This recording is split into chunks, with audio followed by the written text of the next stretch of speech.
Have you ever wondered how you could turn your passive hours of watching random videos on YouTube into an effective and fun way to improve your English? Today, I'm gonna uncover secrets of learning English through YouTube. Hi everyone, you're welcome to my YouTube channel. I'm Monvie. To begin with, I advise you to create a separate email for English content on YouTube. Firstly, you will watch all the content only in English. It will be not mixed with videos that you're used to watch, and you will not need to waste your time on deliberate searching videos. So after you will create this email, watch several videos in English. Your feed of recommendations will include only videos in English and in topics that you're interested in. For example, if you're interested in cooking, you can watch several videos about cooking in English, and you will get these videos all the time. You will expand your vocab in this topic, and that's why I say that it's very effective. But if you will watch other videos in other languages on this YouTube email, your feed will be very mixed, so don't do that. As for me, I have a separate email for each language: Spanish, French, English and Turkish. Just imagine how messy it would be if I would watch content in all these languages using only one email, plus all those playlists with music and ASMR that I listen to regularly. So it's really a nice tool that I've discovered when I started my language journey. Now let's go to the types of channels for improving your English. There are two of them: educational and free topics. Educational channels are channels when you learn a language and it's a real learning. They can explain to you certain grammar tenses, share with you some words that you need to know at a certain level, help you improve your pronunciation, and etc. Also, these channels can create whole free courses for each level, so they are very helpful, especially for beginners, to get this basic knowledge. You can watch these channels only when you start learning a language on A1, A2 level. But if you are an intermediate or higher level, I don't think that you'll find that much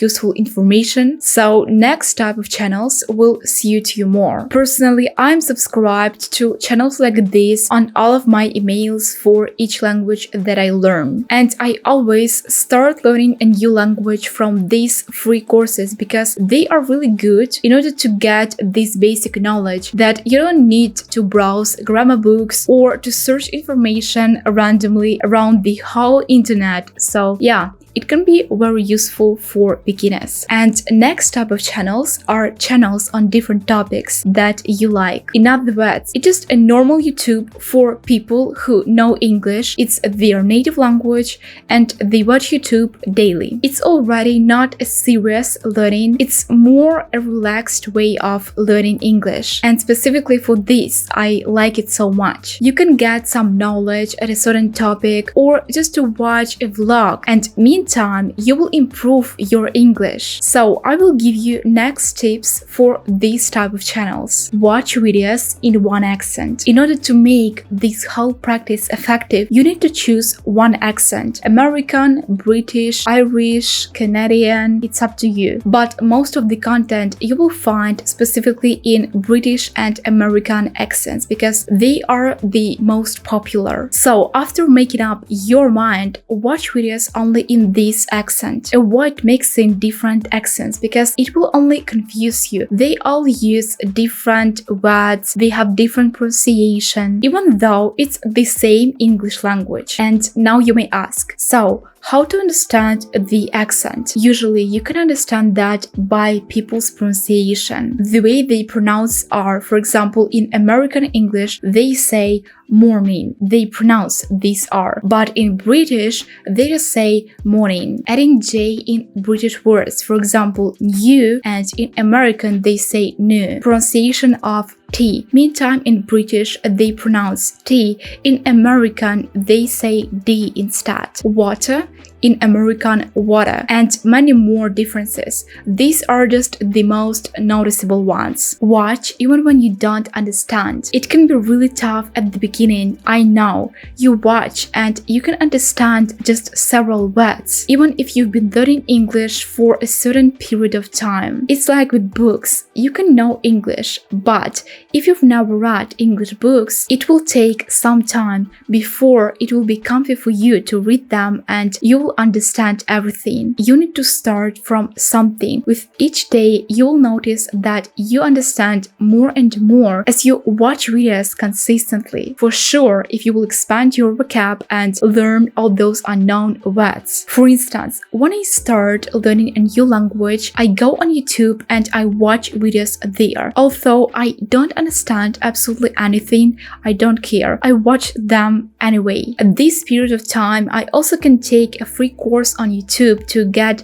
the basics. I've been watching Turkish series and movies during the whole year before I finally started understanding them. As for French, it took me almost 8 months to start understanding spoken French. Even though I'm fluent in Spanish and I could understand written French from the first days of my learning. So, as you can see, it all takes time and patience. I'm not saying that you need to wait for a year to start understanding something and during all this period you just need to force yourself to watch that you don't understand and it's really tough for you. No, it can take even less time for you because it depends on your level language, consistency, and the way that you learn this language. I'm just more relaxed with learning languages because I enjoy the process and it's my hobby. I don't have any deadlines for learning languages. I just do that for myself. For example, you can create such a habit to watch something in English every morning when you prepare yourself for the day or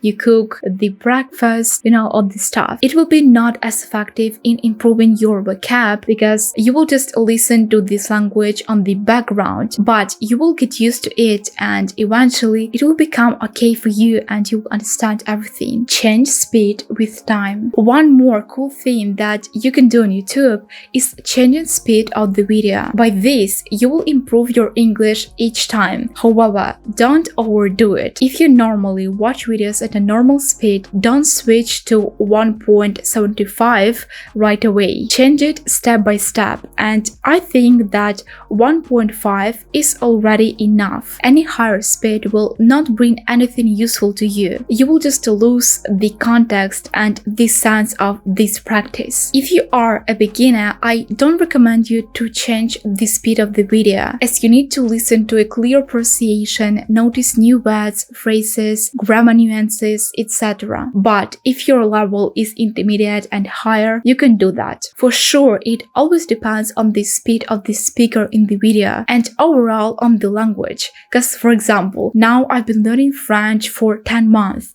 and I still can't change the speed of the videos, as they already speak so fast that sometimes I really need to re-listen some phrases. But Spanish speakers, they also speak very fast and I understand them at any speed. So it's just a matter of practice and consistency. If for you English seems very fast, just listen to Romanian languages and you will change your mind, I'm sure. By the way, don't try this trick with series or movies. It works only with videos. If you will change the speed of an episode of series, it will lose its sense completely. As watching series, it's a chilling process. It's not a race. It's like those people who just skip each 5 minutes of an episode because it becomes tedious for them to watch, and in 15 minutes they already finish this 1-hour episode. So don't do that. Movies and series, they are not for all these changes of speed. They are for relax. Write down all the unknown words. For sure, we can use videos on YouTube not only for enhancing our comprehension, but also for expanding our vocab. During watching, when I notice something unknown for me, I write it down and check its translation in the Google Translator. Because if you will just write everything down and only after that you will check translation, you will already forget the context of each word. But by immediate checking translation, you will have this connection. And after watching a video, come up with some examples and add these new words or phrases to your flashcards. However, add them in the context, not just one single word. For instance, instead of apparently, write down "You're apparently learning English now" and add its translation. Or instead of humble, you can write "He's such a humble guy." So as you've understood, you can come up with any example that you want and add it to your flashcards. It will be easier for you to recall these words later because you already know the context in which they are used. Don't run from one video to another one. I know that feeling. When you finally found a video that is interesting for you, you start watching it and in 2 minutes you realize that it's so boring. You start looking for a new video, all this process repeats, and eventually you spend time only on switching between videos. That's why I advise you to prepare yourself in advance. Firstly, look for long videos on topics that you like, more than 15 minutes long, because if you will decide to change the speed, it will be even shorter. By this, you will really dive into the topic of this video and it will be effective as you will focus on new vocab, pronunciation, and context overall. Secondly, choose interesting videos for you from your feed. Open them and live in your watching story. And when you will have 3-4 videos, you can start watching them one by one. Especially for this, I advise you to create a separate email. You save your time because you don't need to look for English videos deliberately. They are all in front of your eyes. After watching a video, discuss the topic with yourself. This one can be efficient to expand your vocab and overall just to practice speaking. If you were watching that video attentively, you remember at least its topic and some of the main points. So now just share your opinion on that. What do you agree with? What do you disagree with? Retell some things that you learned. Of course, do all this in English, not in your native language. You can even record this speech in order afterwards to check yourself. Thanks to all of this, you are not just passively watching a video, you already engage with it. Thanks for watching this video, guys. If you found it helpful, give me a thumbs up and subscribe to my channel. See you soon in my next videos. Bye!